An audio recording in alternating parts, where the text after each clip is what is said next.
আপনাদের মধ্যে অনেকেরই একটা কমন কোয়েশ্চেন থাকে, যখন চেস্ট ওয়ার্কআউট করছি চেস্টে তো কিছু ফিল করতে পারছি না। এই কিছু ফিল করতে না পারার পিছনে অনেক কিছু কারণ আছে।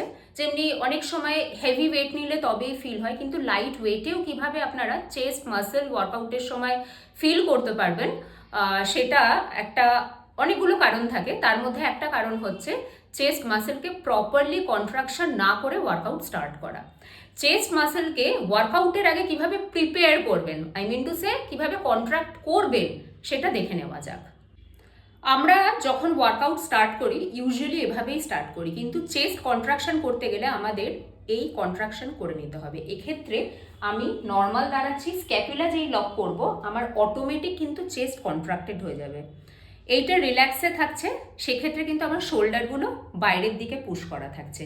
আমি যেই স্ক্যাপুলা লক করব অটোমেটিক চেস্ট কন্ট্রাকশন হয়ে যাবে। এই অবস্থায় যদি আমি আরও চেস্টটাকে আপ করি, নর্মাল স্ক্যাপুলা লক করলাম, চেস্ট আপ করলাম, অটোমেটিক চেস্ট কন্ট্রাক্টেড হয়ে গেল। মানে আমি কিন্তু অলরেডি চেস্টে একটা প্রেশার ফিল করছি।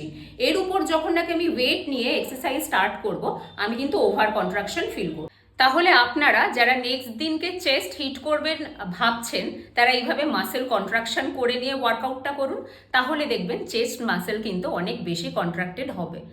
আশা করি আজকের ভিডিওটা আপনাদের ভালো লাগলো।